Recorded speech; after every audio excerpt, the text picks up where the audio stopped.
Hello, salam, shalom, namaste, satrikal, aloha, hola, ciao, bonjour, buna, privyet, mabuhay, and jean dobre. It's so good to be with you again, and I know you'll be so happy you've joined us again because guess what? We have one of our very cool returning guests, and actually, Loralee, you are one of the very few guests I've had who is coming back for a fourth time on the show. Yeah, well, that's a good record then. Yes. And let me, for those of our audience who may have missed our previous episodes together, let me give a tiny little intro to you. So our guest today is Loralee Humphreys, who is a licensed spiritual health coach and a licensed massage therapist and certified Reiki master. And she has special training in meditation and aromatherapy. And I mean, just lots of amazing expertise and so much wisdom and so much experience.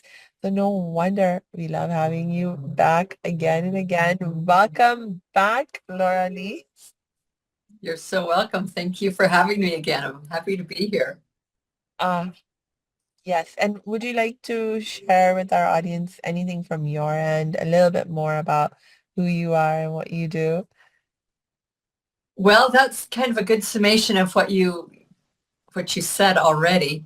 I guess I could add that in all of the work that I do, that the main intention or heartfelt message that I want to get across to people is that number one, we have the ability to heal ourselves.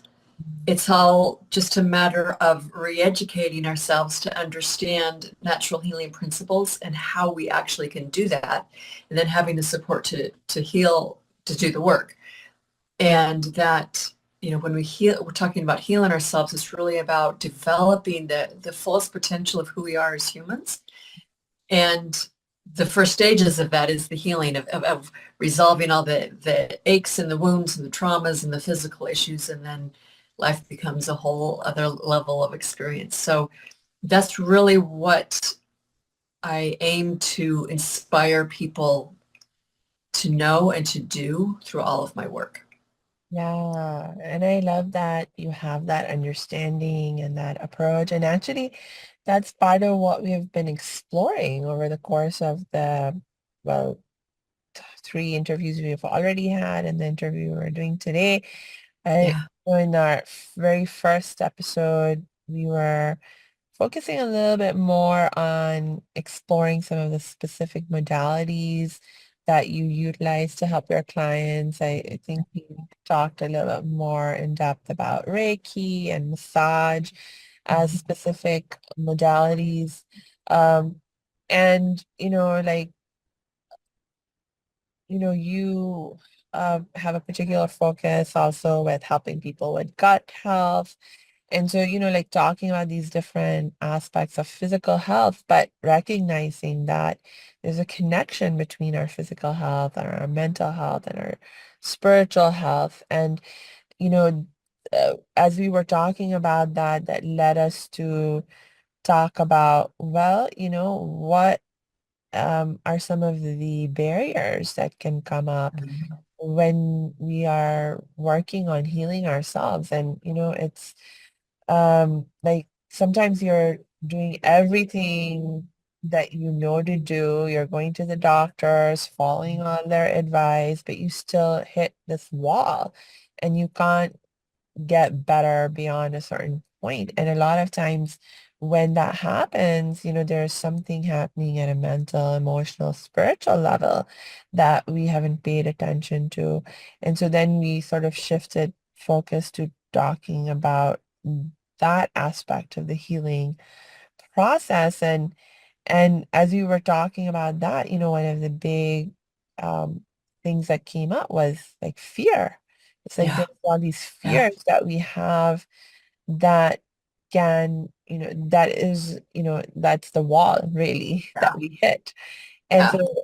how do we deal with our fears, and break through those fears to experience healing. And as we were talking about that, it was like, okay, well, we actually need to have an even deeper understanding of what is healing, and what becomes possible on the other side of experiencing that deeper level of healing. And so that was the last time we connected. Mhm. That's what we were really focusing on. And then you said something that was so deep and profound. And of course, we were running out of time again in terms of, like, you were sharing how, really healing, um, eh, talking about healing as an experience of feeling whole and feeling connected, to that wholeness. And then you mentioned something about, the aspect of power. And so I was like, whoa, whoa, whoa, we need to dig way deeper into that. Yeah, that's a big one. That's a really big one. So can you tell me a little bit more, like, when you talk about healing and thinking of healing as an experience of wholeness and its relationship to power, what, what is that all about? Tell me more. Hey, thanks for tuning into this episode. Hope you're getting value out of it. For your information, this episode has been sponsored by the Happiness 101 program. Are you a change maker, coach, trainer, or healer? Are chains of fear holding you back from making the impact and income you desire? Using a unique combination of positive psychology and the spiritual wisdom of our most effective change makers, the Happiness 101 program helps you break through your limiting beliefs and manifest the abundance and success you desire with fun and ease. Interested? Book a free Happiness 101 exploration call with me, your happiness expert, Samia Bano. Just use my online calendar link in the show notes. Now, back to the show. Yeah, what's the connection? Okay, so to start with, let's just kind of redefine who we are. Who do we believe that we are? Yeah. At the core of everything, every religion, every tradition, every philosophy across the globe, it all comes down to you are a spiritual being. You're more than just the physical body. You're a spiritual, there's a spiritual essence. So what exactly does that mean? What is a spiritual essence? And one of the ways that that can be looked at is, number one, consciousness. We have a mind, we can think, we can observe. And that is like each of us have like a drop of consciousness that is part of the whole sea of like the divine mind of God, if you want to call it. We each have a drop of that. So that's a divine aspect of ourselves through our ability to think and observe. Yes. And then as consciousness moves and develops to start to look at, what things am I interested in, then that creates movement, which is energy and feeling. Okay. So when you look at the construct, what makes a human, you have to look at us beyond the physical and recognize first and foremost, we're an energetic spiritual being.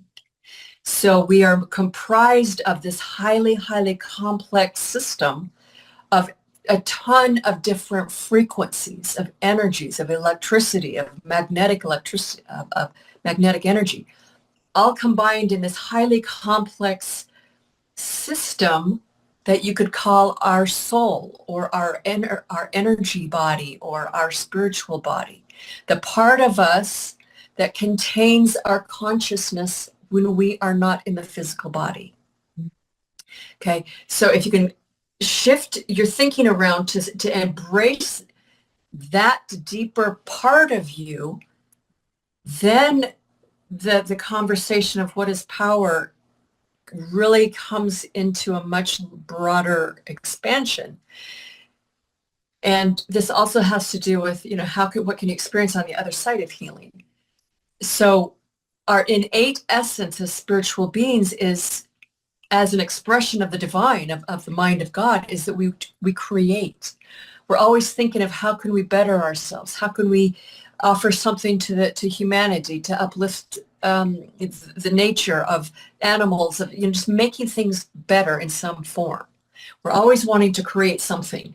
And Yeah. sometimes that creation is a really beneficial things. Other times that creation is dramatic, violent, unpleasant experiences. Okay. So, but at the end of it all, it's really recognizing our capacity, our great capacity to envision something and then create it.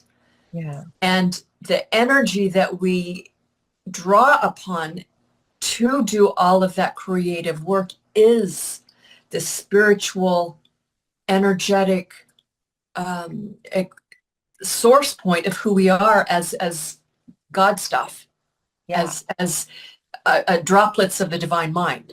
So Yes. that's where all power comes from. Mm-hmm. And so Yeah.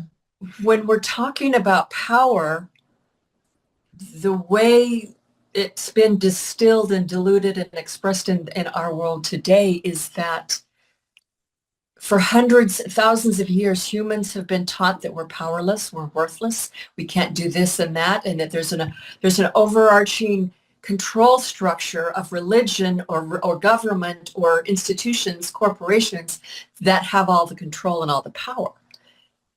And when you look around the way our society is set up, then you can see, yeah, that's definitely true. And there's a deeper truth, because when we really recognize our true spiritual identity, that's an endless well of immense power that we can draw upon to create whatever we desire in our lives. Yeah. And, lots of times when we don't understand this, when we're not clear on who we are, when we believe there's lack and limitation in our lives, we will use our energy and thus our power to create circumstances that end up hurting ourselves and others, or creating all kinds of drama. So when you look at any kind of conflict, it doesn't matter the scale, whether it's from nations to regions, to families, to men and women, to parent-child. When you really distill down a conflict or an argument, it's usually about one person wanting something from the other. Yeah. And that's where it gets into really personal power, because, Mm. if you want, because the person who's wanting does not recognize that they have the capacity within themselves to provide for themselves whatever it is that they want. So, for example, if you're jealous over and fighting over somebody's significant other, Yeah. there's a sense of lack or not good enough of, I don't have the capacity to attract to myself a mate, a partner like what I'm seeing this person has. Therefore, I'm jealous. Mm. Or I'm going to go steal and just take whatever money, possessions, whatever, because I want it. Because I perceive that I do not have the capacity within myself to do what it takes to acquire those things for myself. Therefore, when I see somebody out there who has mastered that skill, I'm jealous, I'm angry, and so I'm going to go steal and take.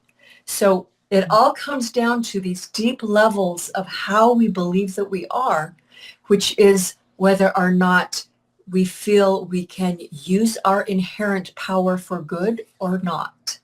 Yeah. So that's kind of a good way to introduce that whole bit. Yeah. Yeah, as you were talking, you made me think about like so many different aspects in which these power struggles can crop up in our life. And there are two primary ways that like or scenarios or situations or contexts that came to mind most strongly as you were sharing. One is I've been watching this rendition on TV of the Ramayana. The Ramayana, for those of you who may not know, is one of the core Indian spiritual uh, texts. Um, it's a story, I mean, at one level, you can see it just as a story of there's princes and kings and queens and there's epic battles between good and evil.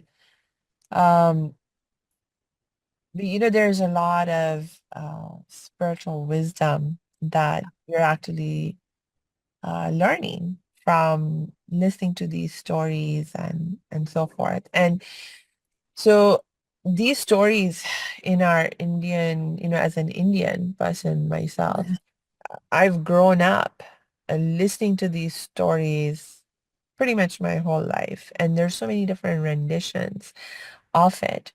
And every so often, you hear or you get to listen or watch a rendition that helps you to see a different aspect, a different bit of wisdom, some different learning in the story. And the most recently, there's the the part of the story that we were on is actually so the main characters, the prince or the king at this point, Ram, and his queen Sita, and they have been through all kinds of struggle in their life to try like what and they struggled against like all these demons to protect humanity and create a better world, establish righteousness.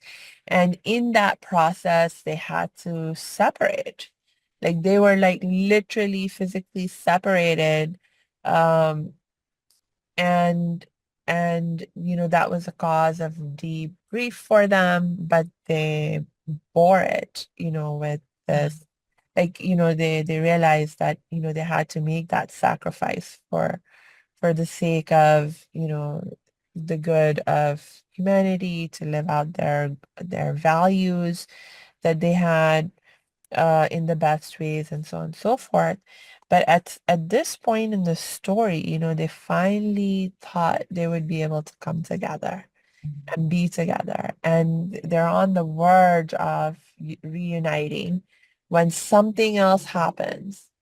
And like so it's like and it basically forces Sita. Actually, so what's happening is that when she was separated, physically separated from her husband, and now they're coming back together after a separation of some 14 years.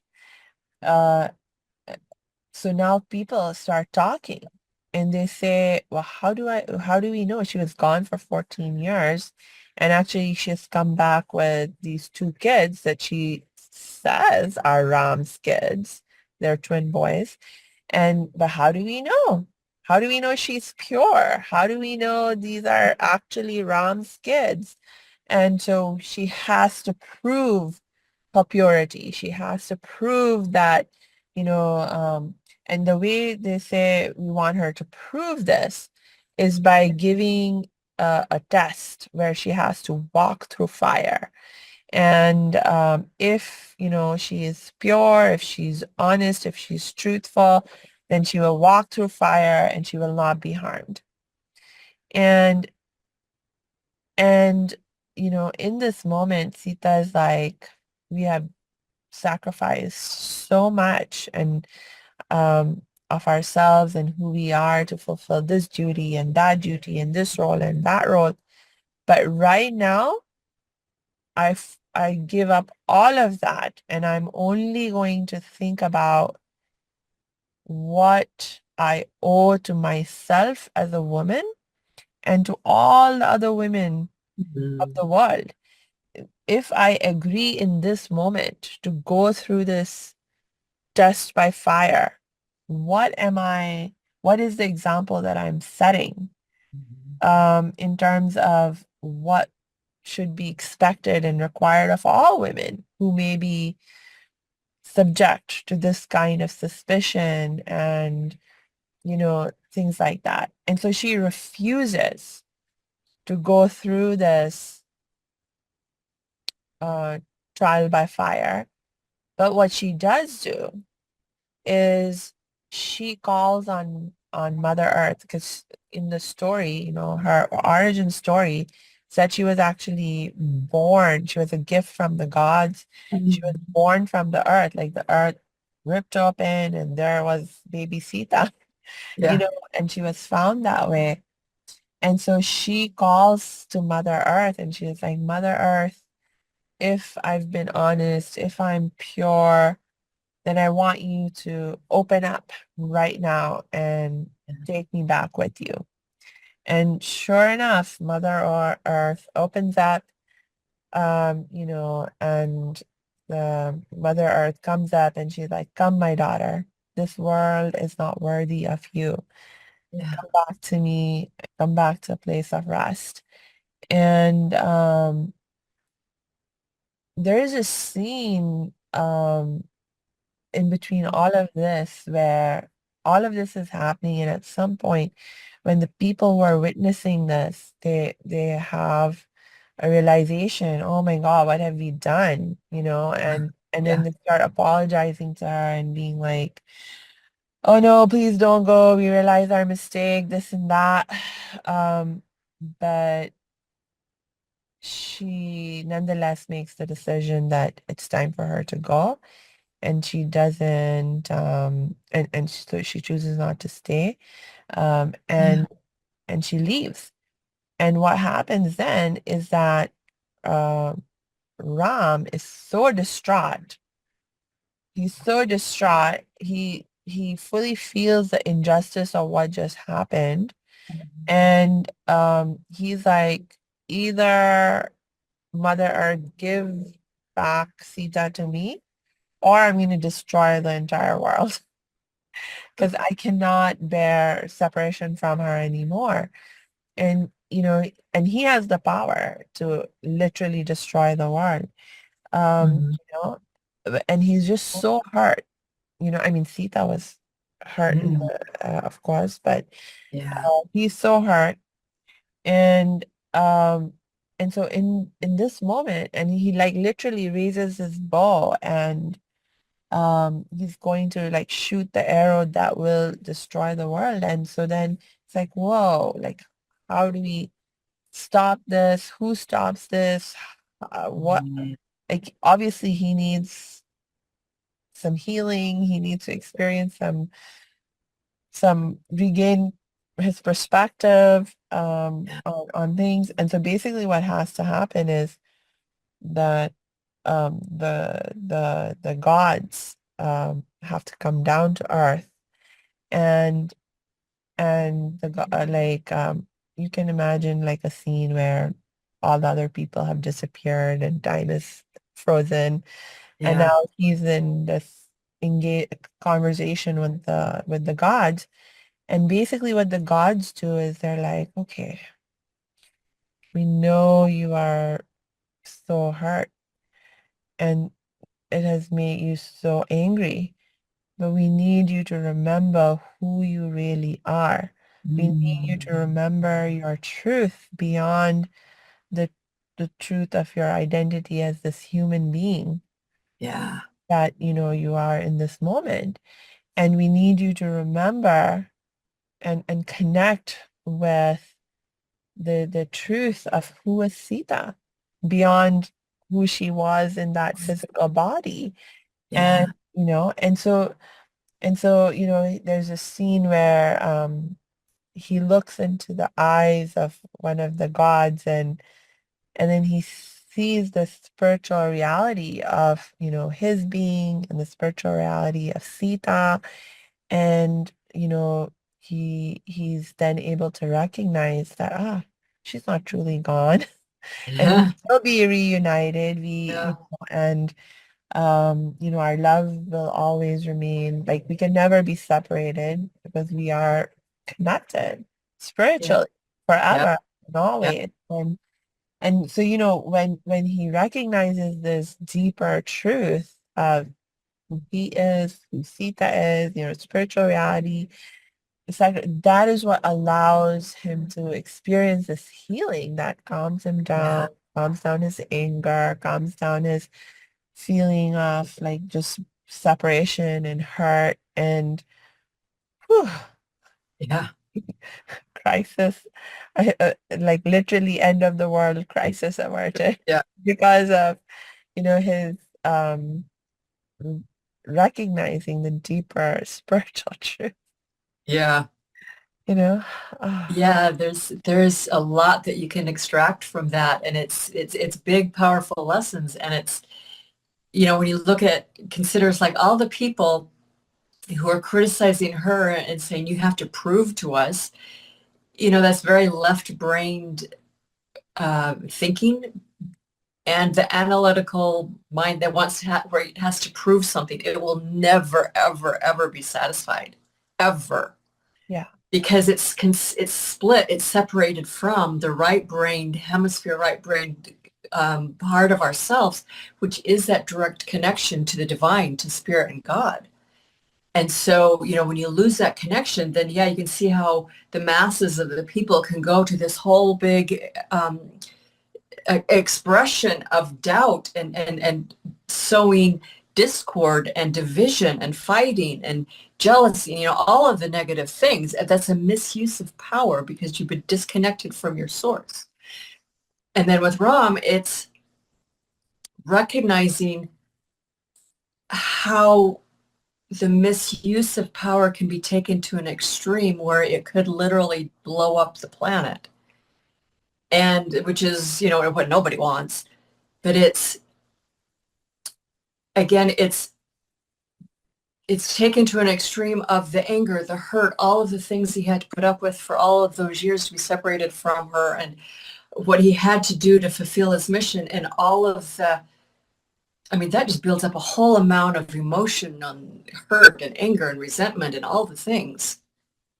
And it's the ending of that story is so beautiful because in order for all of that huge ball of all of that energy to be quelled and to be softened, it does take the connection and recognition of who we actually are to transmute all of that fiery, strong energy from destruction into creating something of peace. And it's recognizing that the source of our power is through connecting with, the earth and nature, the other beings on the spiritual realm outside of this physical existence. When we can draw upon that and draw upon the power of just of God, of the divine mind, anything can happen, anything can be created. And I think too, it comes to a core value or ethic of, in your heart of hearts, do you honor and value life, where you want to expand and create and evolve and grow?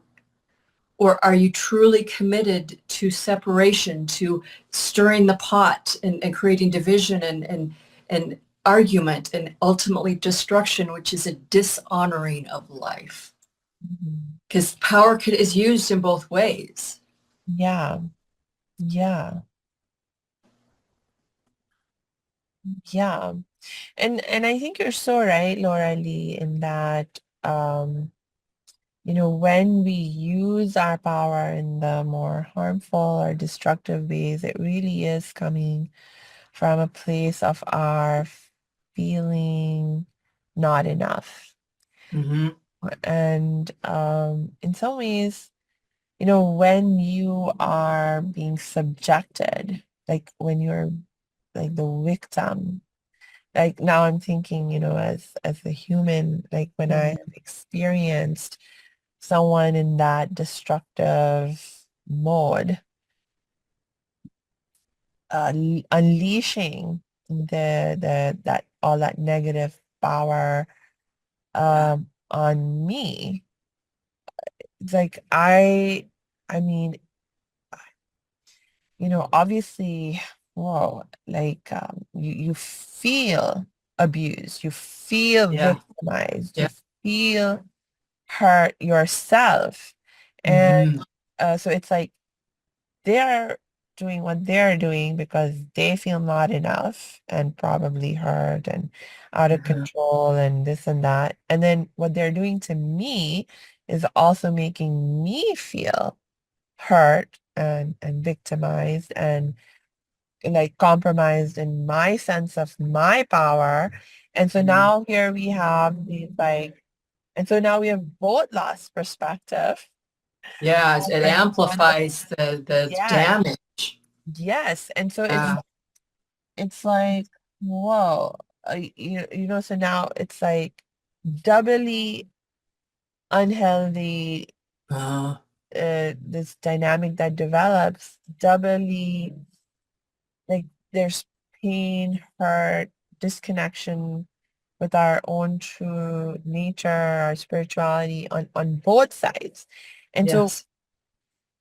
what do we do um when we are so triggered and traumatized and acting out of that trauma?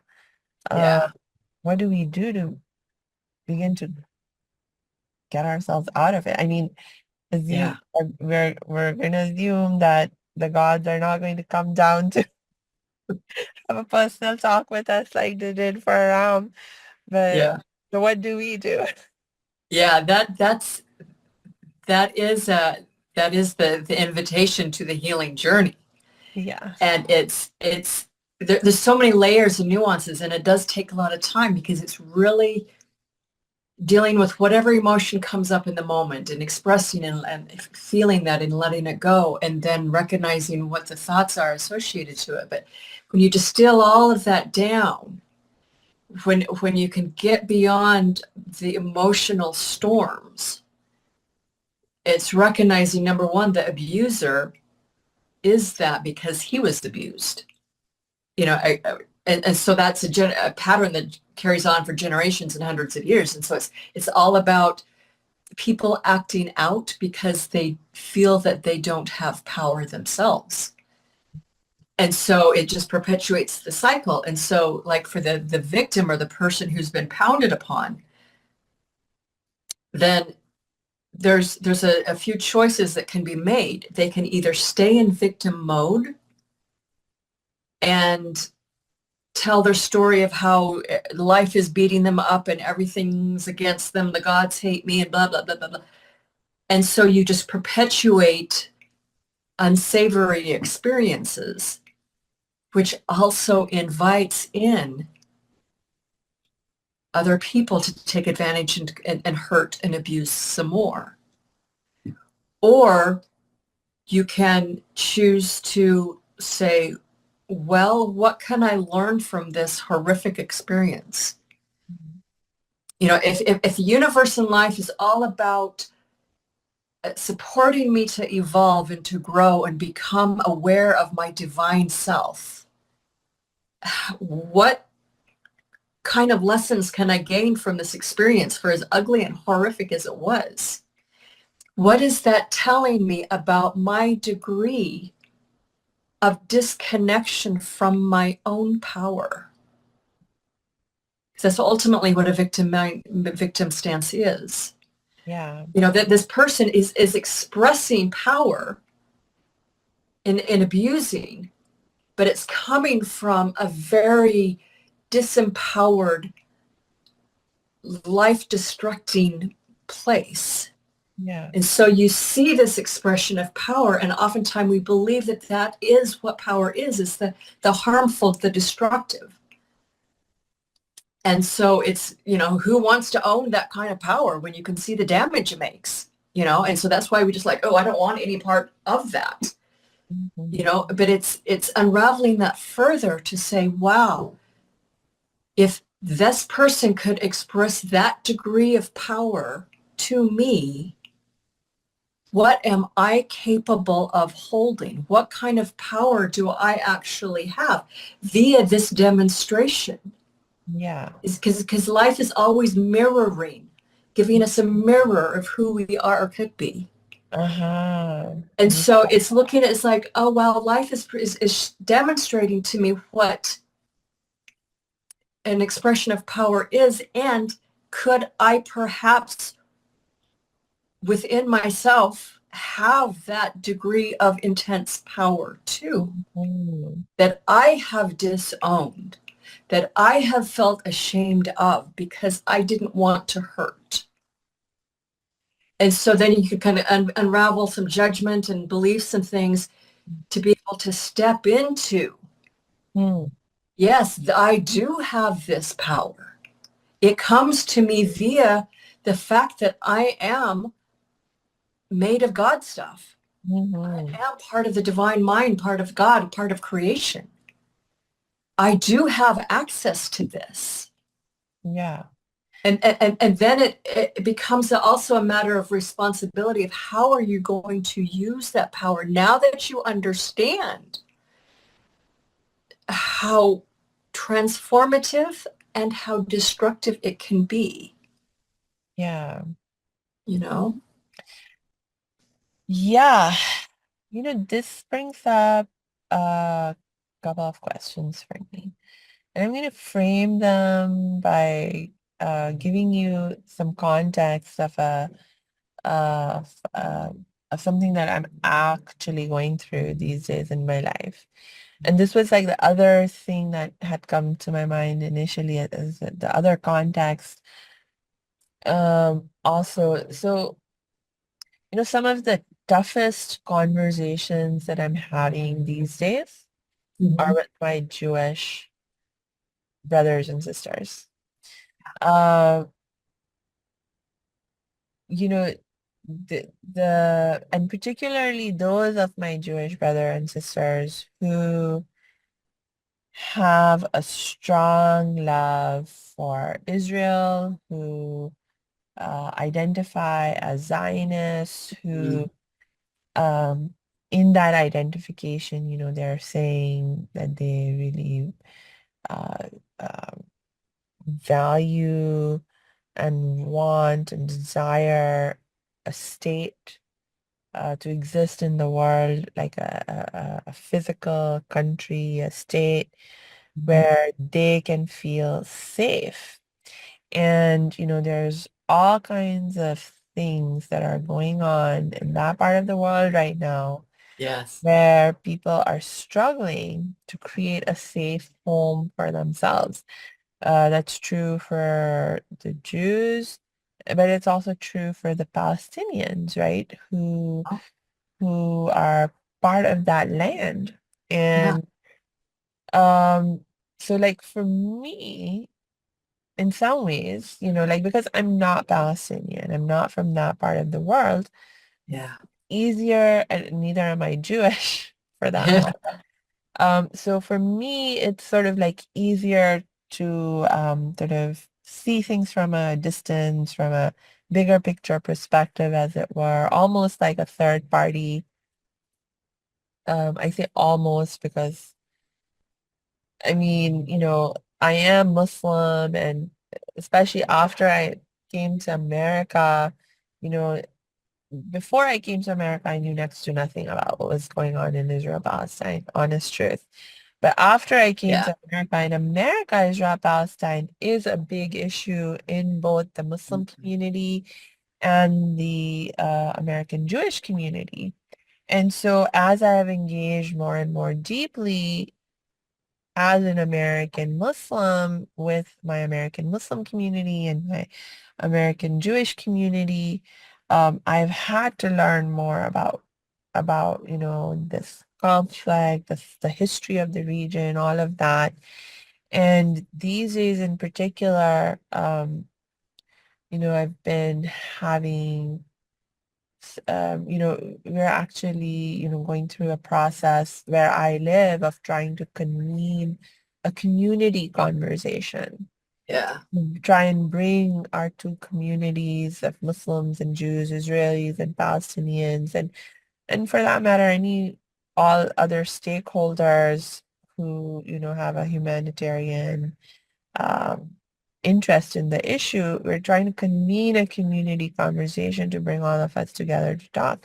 And what's happening though is there it actually hit me very recently that we've been facing a lot of opposition. So Yeah. there's definitely a lot of people who are like, yes, we want this conversation to happen. But on the other hand, we have also been facing a lot of opposition of people saying, no, this is a bad idea. We won't let you do it.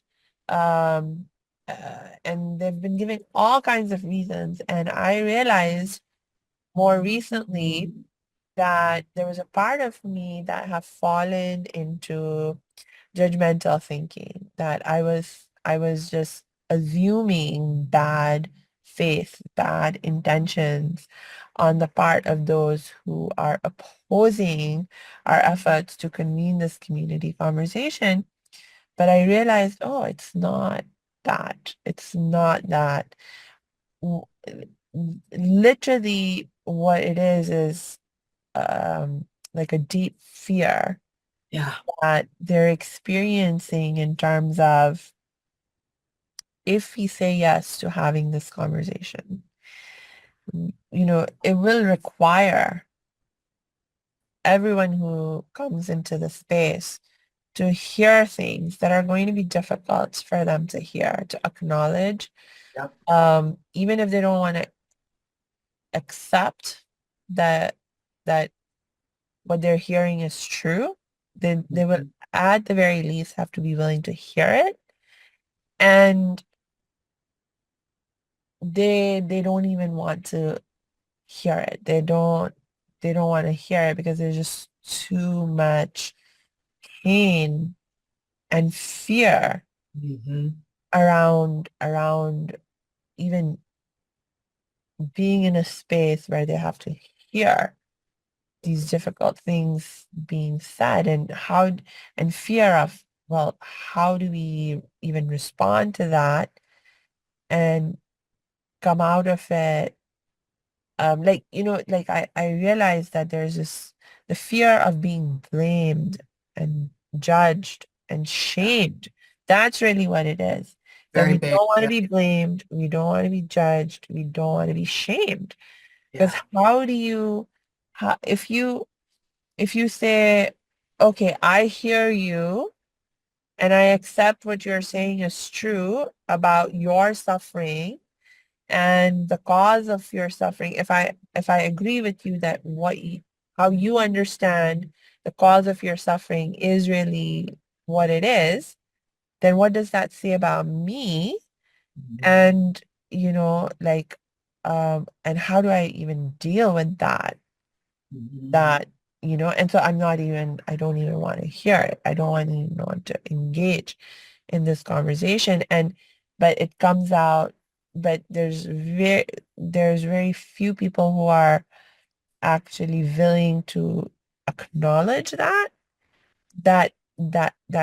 pain or that fear. What you just see on the surface is all these other things that Mhm. they're saying about, oh, we're saying no to this because of this other reason and that other reason. And, but those other reasons, like for someone like me, it's like, no, that's not a real issue. Like, like Yeah. for me, it feels like an excuse, which Yeah.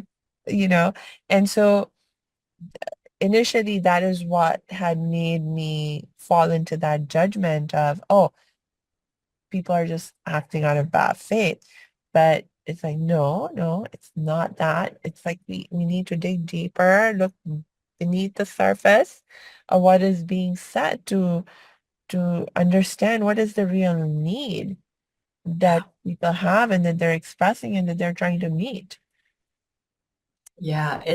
That's a very complex situation, and it goes back, so far because like the the Jewish, the Muslim, those traditions and cultures go back so long. There's a deep, there's a big cultural ancestral momentum to keep that perspective and that belief and all those experiences going. And, you know, like right now over there in the Middle East, there's always, throughout history, there has always been groups of people who thrive on stirring the pot. They feed off of it. And so when the masses of the people don't understand, like you could call it the common enemy stirring the pot, all of they see is mudslinging from one side to the other. And so pretty soon there's conflict and stealing and wars and destruction and bombs and bleh, you know.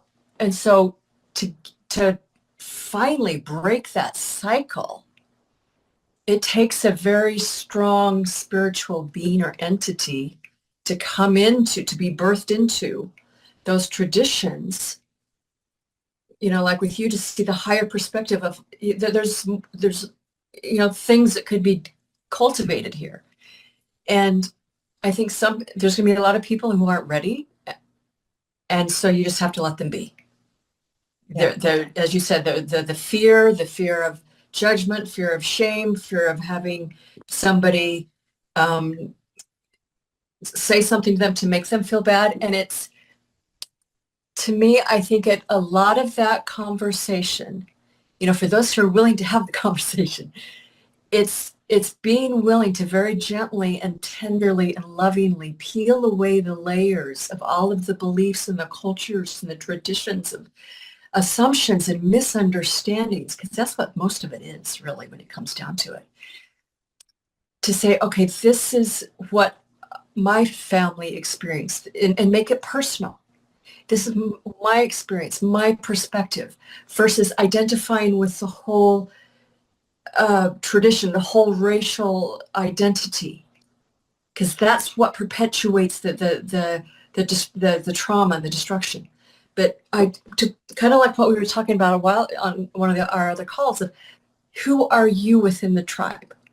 Identify you, cultivate your sense of self, your connection to the divine, so that you know your place within the tribe and how you can maneuver. That's so important. And I think those conversations, those gentle conversations held in a safe way so that there's no judgment or anything, that helps cultivate that sense of self. So that rather than taking things so personal because you're so identified with the cultural, tribal, ancestral thing, then you can say, this is my feelings, this is what I've experienced, this is what I've carried, what I've believed.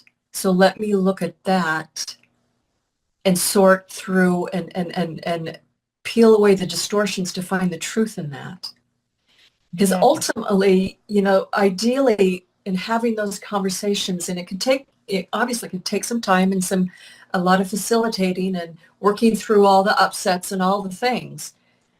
But eventually it comes down to, you're human and I'm human. We came from this side of the planet. We came from that side of the planet. These are our cultural experiences. We can keep with the wonderful, beautiful things. We can forgive everyone, including ourselves and each other, and come together to say, this is what I learned. This is the beautiful thing from my culture. Let me share it with you. Yeah. This is the thing from my spiritual teachings and traditions. Let me share them with you.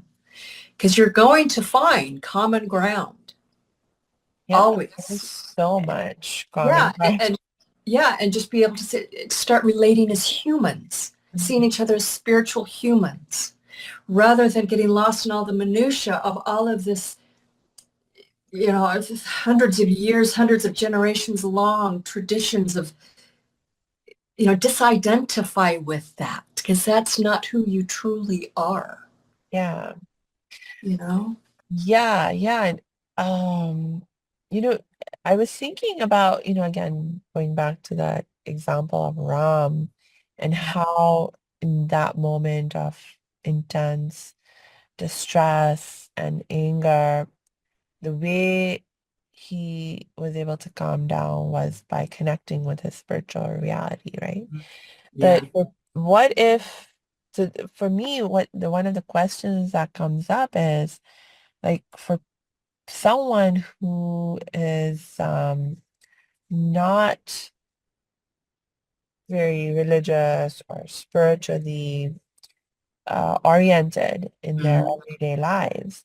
And this is true in both the Muslim community, by the way, and the Jewish community, where, yes, we take on these identities of Muslim, Jew, whatever, but we're not, but that doesn't mean that we have mm, the spiritual perspective that these faith traditions teach. We don't live by that spiritual understanding or that spiritual perspective in our everyday lives. Um, and so how do you um I heard what you were saying about, like connecting at a human level, speaking from the eye. But in terms of, like, I mean, like, for me, like the moment we recognize our spiritual reality, it solves so many problems. Solves the Yeah. problem of our feeling powerless, of feeling afraid, all shame and guilt melts Mhm. away. But for someone for whom that is not a perspective that they're connected with, what is Yeah. the cure for, especially like I think shame is Yeah. like one of those emotions that like none of us want to feel. Yeah. None of us want to feel, and we'll do all kinds of things to run away from our feelings of shame, from even like the idea of like uh, having to feel shame is like it's just so like don't even want to deal with it. Mhm. So what is the cure for shame? Um, at like a psychological level, at a mental level, um, and talking about it in a language that is not that is not explicitly spiritual. Yeah. Gotcha. Yeah. So yeah, it is for people who do have a like a spiritual base or religious spiritual thing that is easy language to fall into Yeah, to convey the concepts. yeah, But for somebody who doesn't, it's looking at how can you express the idea of being a spiritual being without using those words. yeah, Because it's at the end of the day, you could the way one of the ways I see it too is like the spiritual living a spiritual life. You could look at it as knowing who you are and being your best self, living the most authentic and honest way possible, being in touch with your heart of what's true to you. And so, that you can convey those ideas and those words to somebody who doesn't have any kind of a spiritual tradition of anything. yeah, Everybody's can relate to that because it speaks to our basic humanity. yes, And in that description, then it's also touching upon the inherent worth and value of you as a being, as a person, yeah, and clinging to that is what's going to help lift you up, the person up out of the shame and the guilt and all the horrific things that we've been, that has been put upon us. But it's, when regardless of the tradition and the words, if you had a community of people that were doing their best to live their best self, to be as authentic and honest and uplifting to everyone, then they're going to be serving and offering. How can I support you in whatever you're dealing with? How can I offer my gifts to the community? We had a conversation. It didn't sit right. You know, I think that, yeah, I may have hurt your feelings or you hurt mine, or it just, there's a rub. And so let me be responsible for myself to have a conversation with you to clear the air. Oh, You know, it's, you know, if there's a community that lived that way, by definition, you could call that a spiritual community because everybody's being their best self. yeah, And they're not going to allow abuse and lying and all of the division because they understand where that leads. And see, that goes back to your expression of owning your power, of I choose to use all of my life force energy, yeah, all of my God-given power to run my life in that manner, yeah, you know? So that's kind of how I would approach it, is just how can I, being a spiritual person, what does that look like to me? Let me break it down and describe it. What am I trying to convey through those words? yes, And then how can I convey that same core message and intent using words that this person can also relate to who does not come from a spiritual background? yes, I hear you. And the language of best self, Mhm. I think I really like that. To have people reflect on, okay, when you are being your best self, when I'm being my best self, how would we act? How can we act? How do we act as our best selves? So let that be one of our guiding lights, as it were, Yeah, that is what I'm doing now or wanting to do or thinking of doing. Is this something that I would do as my best self? yeah. You know? And yeah, and following along that, you know, some people may just stay with those terminologies, and then other people would choose to explore and go deeper and deeper, which inevitably will connect them to their divine spark, their spiritual core. You know, Yeah, so it would be just a natural organic unfoldment when it's yeah, time for them. that's right. That's right. That is something I find interesting in the Buddhist tradition because in the Buddhist philosophy, there is no explicit uh, conception that is talked about of like a God Mm-hmm. figure. Like Mm-hmm. in Yeah. Islam and Judaism and Christianity, we have this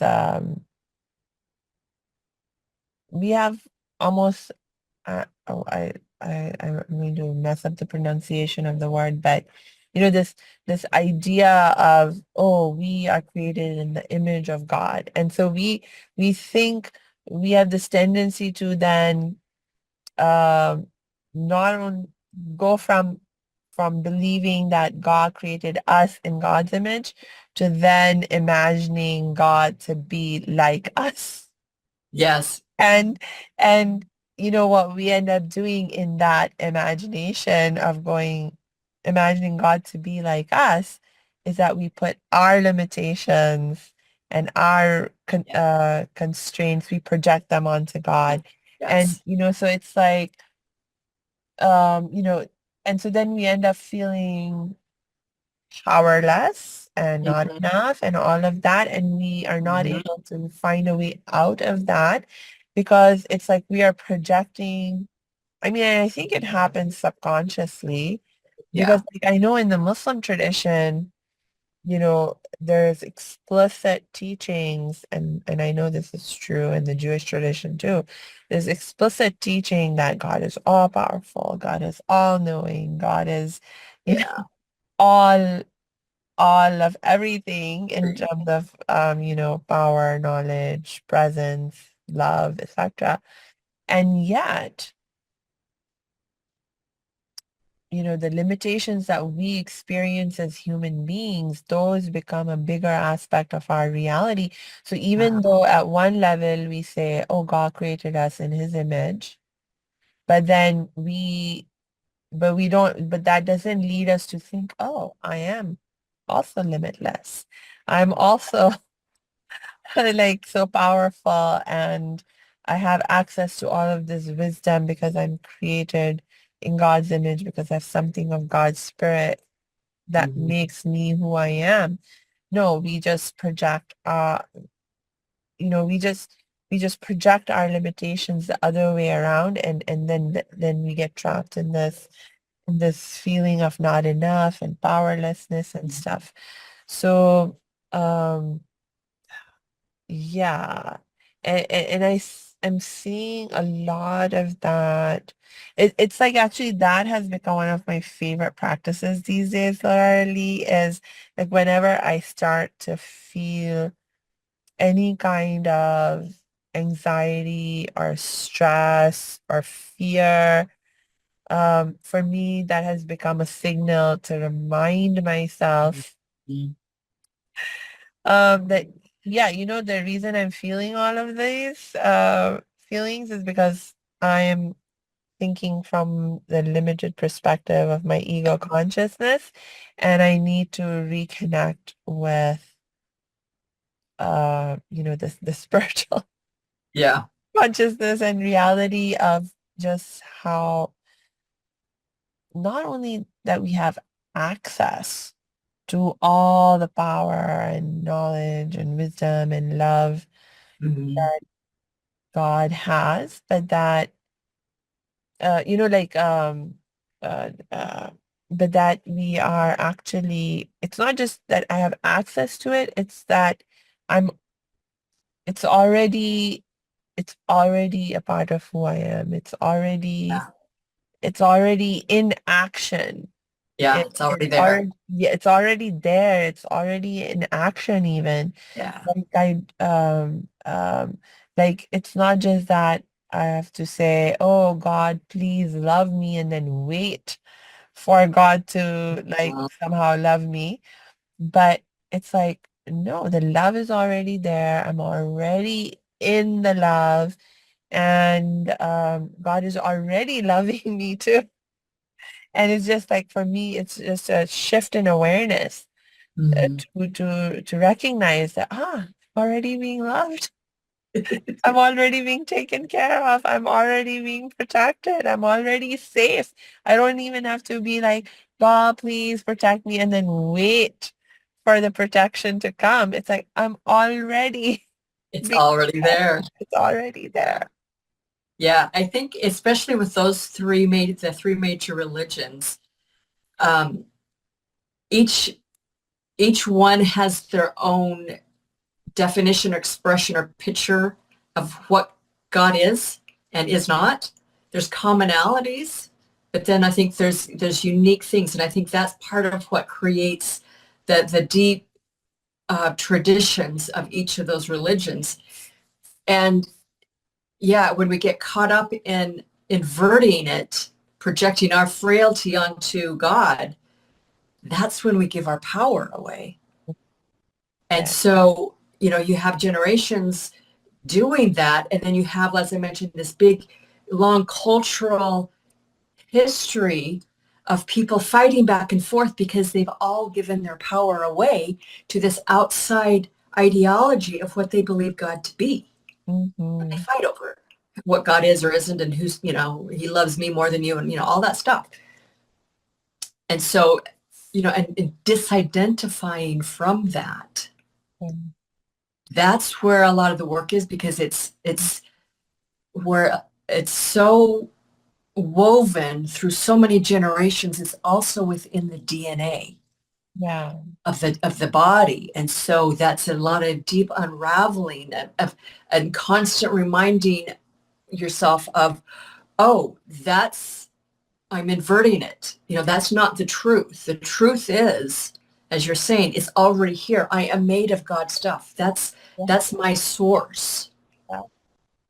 And it's the constant reminding, and this reminds me of, something I was going to say earlier too, of when you're talking about how do we have these conversations with Muslims and the Jewish communities. The way I see it is that when you have long traditions and generations, there's so much healing that needs to be done. It, it just builds and builds and builds and builds. And then there's a cycle of time and a generation that is born in that window of time. It's, like seasons of time. Generations are born within certain seasons of time that come in with the innate spiritual awareness that part of why they chose this life and this lineage is to heal those things. And so I think that's why, I would say that, you would be one of those people of, I see all of this stuff. It hurts me to see all this discord. I know I can do something about it. And so it's like there's time frames when people come in specifically to start healing all of that generational woundedness, to bring us back to the core truth of we're just people and humanity. Yeah. And so it's, it's doing the work. It's recognizing, wow, I've fallen into the old way of thinking, is that's not really the truth. So let me kind of come back over here. So it's a big thing. Yeah. Yeah. And I'm just I was also like going through like practice of prayer and meditation that I do yesterday. And even with everything that's going on, I experienced this deep, intense happiness as I was, going through, as I was engaging in that prayer and meditation, and basically the message or the reminder that I was receiving in that moment is, um, that this is with all the upheaval that we're experiencing right now, the drama Mm-hmm. that feels Well, that feels so hot and hard at one level yeah, is actually just a part of what needs to happen. It's like a part of the healing process in itself, And so the fact that it's happening is uh-huh. actually a really good thing because it's Yeah, moving the healing forward yes, and the healing for all of us, for our communities, for our peoples. And so, and it's all happening within a context of our being completely enveloped within God's love, within God's care. And yeah, so it's like there was a part of me that, was concerned about things going out of control. And I got the reminder that no, there's no way things are going to get out of control because this is like, it may feel like a big problem to me, but it's like a little tiny no problem for God. yeah, So it's like if I am trying to be the one to control everything, yeah, this is like a huge big deal. But that's the thing that it's not for me in my ego consciousness, the human self to take control or try to control. It's yeah, really about, surrendering to the recognition of, oh no, I'm only, like my job is to just be the instrument, be the channel, mm, if I'm willing, of, how God is making the healing happen and yeah, sharing the love and allowing people to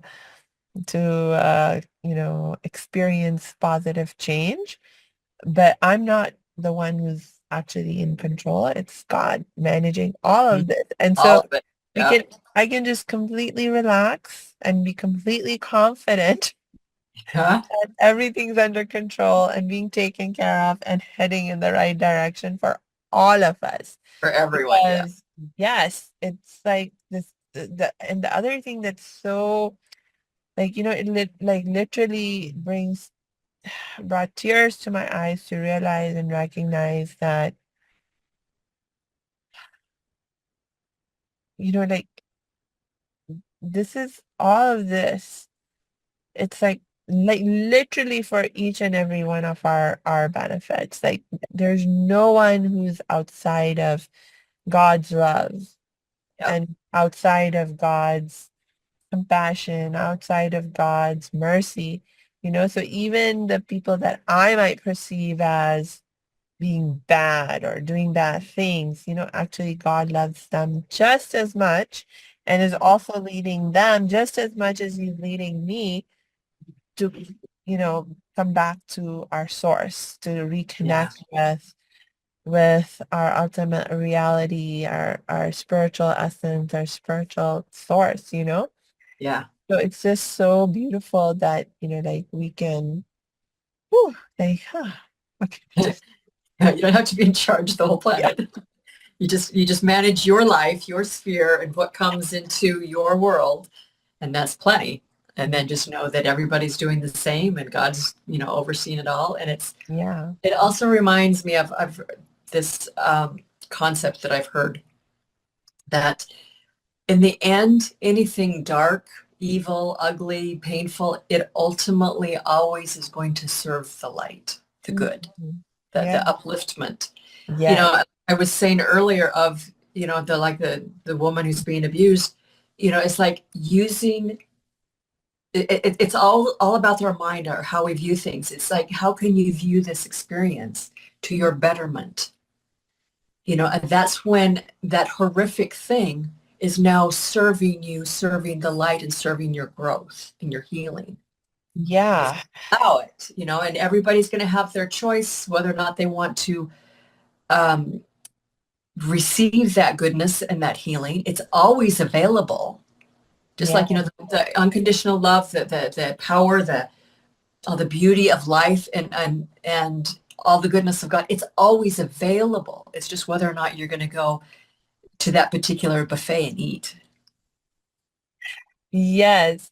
This the one of the classical questions, like when I took my philosophy classes, philosophy of whether it was religion or ethics or morality, etc. One of the classical questions that always comes is this problem of evil. It's like, well, it's like, why does evil exist? Why is it allowed to exist in a context where, like in the frame is, if God is all good, if God is all loving, God is Yeah, all powerful, etc., why does this all good, powerful, loving God um allow evil to exist? And what you were sharing about, like, we have to have a higher perspective, tap yeah, into that spiritual perspective to yeah, recognize how everything is serving the light. The darkness is actually serving the light. And so for us to have the humbleness to be open to that uh-huh, idea and to seek out the to or not seek out, but rather cultivate the awareness that allows us to see that yeah, reality, experience that reality. yeah, yeah. And I think that also speaks to, when it's like, why does this allow? It's almost like a child saying, why did my mother spank me or whatever? Why is there bad things? And it's coming from, at this point, what it perceives to me as is coming from a point of not a very developed sense of self or of consciousness. And it's coming from a place of, I don't have any power. I'm a victim in some manner Yeah, it because goes it's back to done that. to me. Things Yeah. are being done. Yes. Rather than, again, reframing it and seeing it from a higher perspective, as you said, of having this deep knowing that everything ultimately serves the upliftment and unfoldment, and that life is not a scary, threatening thing. That life is not an unsafe place. Yeah. And people can argue with that and say, well, this, and this, and this. And then you can say, well, look at the consciousness of those people doing those things to create that type of an environment. Mhm. That's those people's choice. It's not the underlying reality of what's available, you know? Yeah, yeah, yeah. Yeah. And I mean, that's like a really difficult thing to accept when you are sort of stuck in the darkness, as it were, Yeah. to be like, oh, what? This is my choice. I'm choosing this Mm-hmm. to be in this darkness. Why? I'm not crazy. Why would I choose to be suffering in darkness? You're the one who's crazy.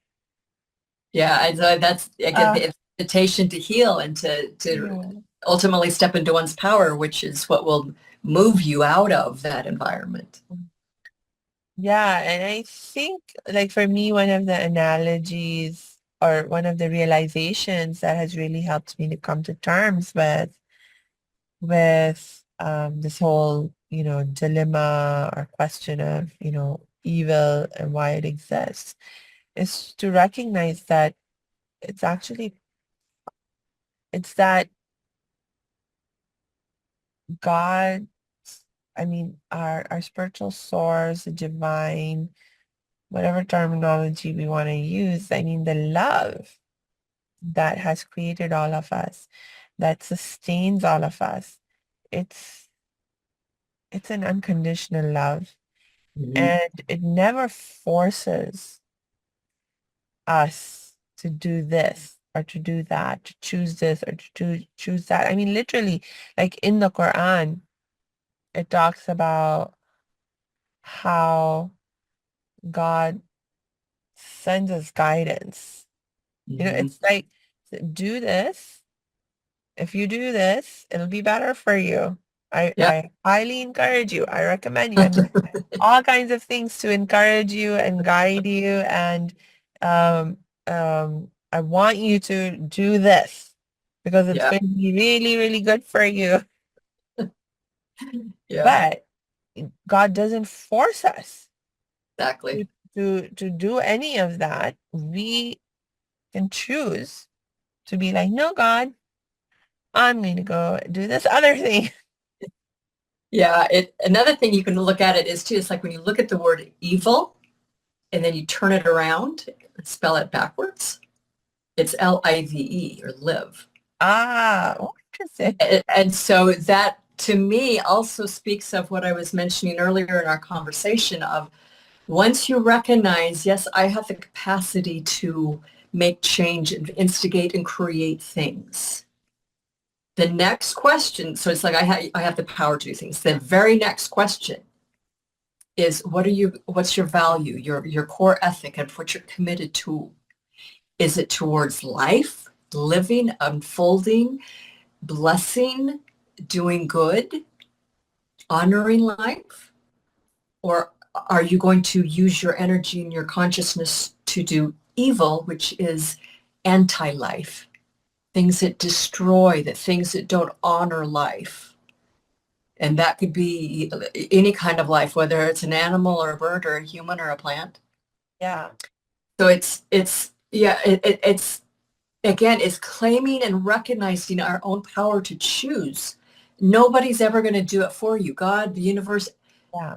it's up to us to decide, am I going to honor life or am I going to dishonor life? Yeah. And then we unfold and we do our actions. And when we start going down the left path of dishonoring life, we're going to experience the inevitable consequences of pain and trauma, Right. That's right. which That, which are a message to say, hey, is this the direction you really want to be going in? yeah, Are exactly. you happy with these results, or do you want to like turn around and start honoring life, doing good, because then you will reap those consequences of having a beautiful, more harmonious experience. Yeah, You know, exactly. just like what you were saying, the Quran is teaching. It's like, do this and you'll enjoy your life, you know? Right. And I mean, it does also warn us that if you don't do this, you Yeah. will be heading yourself, you will be heading towards darkness, Yeah. And so there's both of those, right? It's like Yeah. and the thing is that, like on the one hand, it seems like, come on. If you like this literally was a question that someone asked me in the context. This was like a few years ago. I was having a conversation among family and friends, and we were talking about um family members who have health challenges and those family members choosing to do things that were compromising their health. And what we as friends and family can do or should do or how to do what we can to help them change Mm-hmm. and cultivate better habits. And at some point, like literally, like I was taking the stance of, well, with regards to the person in my life that I saw struggling with health issues, and I was like, look, I can see that they're struggling with this issue because of this behavior that they engage in. And then I Yeah. was like, and I have tried talking to them and supporting them and changing it this and this way. But ultimately, I have, I only go that so far and I'm not going to force them. I'm not going to put pressure. I'm not going to fight with them to do it. Yeah. And the person that I was talking to, they were like, well, but is that, I mean, if you truly love them, isn't it your duty to stop them, Yeah. even if you have to physically hold them back? Like if a child wanted to jump into a ditch or something and that would hurt Yeah. them, don't you pull the child back? You don't be like, oh, child, fine, you have free will, go jump. Yeah. And, I mean, for me, like, there was a moment of, well, I mean, that's a very, at one level, a very um, powerful sounding analogy of, like, yeah, we don't let our kids just, you know, but on the other hand, I'm not dealing with a kid in this Yeah. scenario. It's I'm an dealing adult. with an adult. And there Yeah. has to be, like, at some point, we have to Mhm. create a shift in our relationships Yep. where, when we're dealing with an adult, that we're like, no, you know what? We have to respect their choices. We cannot Exactly. force them. Yeah. Um, Even if we believe what they're doing is hurting them, we cannot force, um, because to be forced, I mean, that can in some ways create more damage. Absolutely. And I remember that in the context, like for me, a lot of these values and beliefs that I live by in the context of what allows us to be happy and healthy and to experience healing in our lives, for me, a lot of that goes back to my experience of healing from the trauma of being a survivor of child sexual abuse. And I can remember that time in my life where, like my mom, for example, like would try to hug me and kiss me and basically envelop me in her love. And I could not bear it. Could not Yeah. bear it. I would literally run away. And Yeah. or literally physically push away, not push her away because I could not bear it, and I Yeah. hated like the even though I mean it was an expression of, oh yeah, your mom is trying to hug you, and it's an expression of love. But when you are not ready to receive it, Hmm. it feels like another torture to Like be an forced assault. into it, like another assault, Yeah. another trigger of all your trauma to be Hmm. forced into that, Yeah. even supposed to be loving gesture. And so like for me, that memory is so strong Yeah. that I'm very, very, very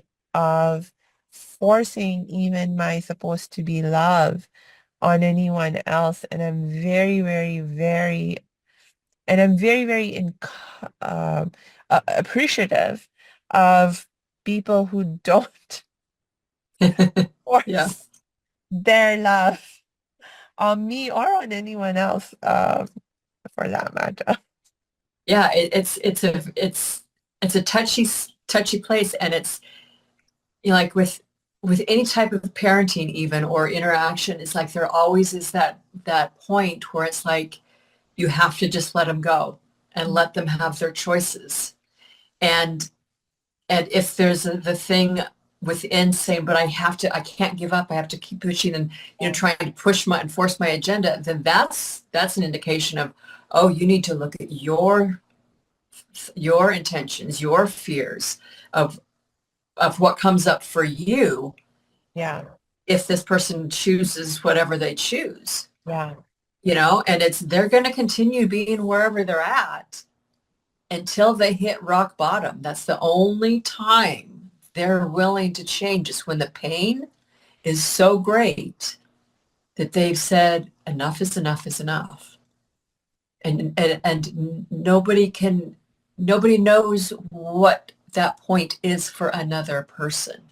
Mhm. And you have to let them go to that point. That's the only way they will choose to heal and Yeah, to because change. otherwise what ends up happening is you just keep delaying. It's Mhm. like, somebody is on their journey where, they're not ready for certain, they're not ready to recognize certain things. Yeah, They're not ready to face certain realities. They're not ready to receive love in a certain context or whatever. yeah, And you see them heading towards their rock bottom, but you're so worried about them, you keep pulling them back. And momentarily, it seems like a good thing because you have just saved them to yeah, stand from some pain for a little while. But the thing is, you're really fighting a losing battle. yeah, Um, if someone, I mean, is unwilling, not ready, for something, you can yeah, only keep pulling them back or holding them back so long, so far, um, without, creating even more damage, and absolutely. you're just elongating everyone's suffering. You're elongating Oh, their suffering. Um, you're elongating your suffering because uh-huh. you have taken on this responsibility, the stress, um, that ultimately again is a losing battle. So, then you're Yeah, going to have to deal with facing that crash of, when you finally do give up because you yeah, cannot go any further yourself, yeah. then you have that much more to recover from. Mhm. And then, and so does this other person that you've been trying to Yeah, help. Everyone's suffering and misery has just been elongated. yeah. It's like it's originating with a good intention, but then it turns sour and then it starts to ferment and grow mold. And it's just, yeah, it's just not. And so that's where it's like the inner wisdom of knowing when to say no and still valuing that that is a big expression of love itself. Love for you, love for the other person. And it's trusting in the universe and the flow of life of the God will take care of them and in their own due time, then they will do what they need to do. But it's yeah, that is a big lesson right there of knowing when to say no and and not allowing the guilt trips from other people and all the chatter to kind of beat you down, but say, no, this, I love you enough to let you fall on your face. Yeah. Yeah. And, man, and just when I recognize that in the context of my human experience, it just makes me so grateful for God. And Yeah. when God lets us fall on our face Yeah. The divine and doesn't wisdom. force us, Yes. you know, Yeah. It's morally, it's like uh, I want to keep talking and it's like, you always do this. You always like make me want to keep talking, and we there's always so have many to good things end. to say. Yeah, for sure. Oh, thank you again so much, Loralee. Do you You're have any so last welcome. thoughts or words you would like to share? I'm sorry I had to interrupt you. No, no, I just thank you so much. I've truly enjoyed all of our conversations. And I think that the closing thought would just be to invite your listeners and your audience just to really spend time to go inside and discover who they really are. Without all of peel away all of the programming, the social conditioning, and all the stuff they've been taught about how they're supposed to be and who they're supposed to be. And, just let all of that go and just find your true self and Mm, then live from that. mm, And everything else falls into place. yeah. Yeah. Ah, thank you.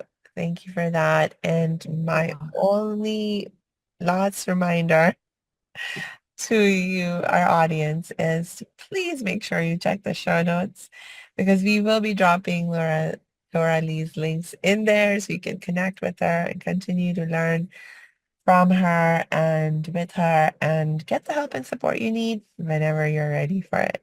So until we connect next time, I wish you lots and lots of peace and joy.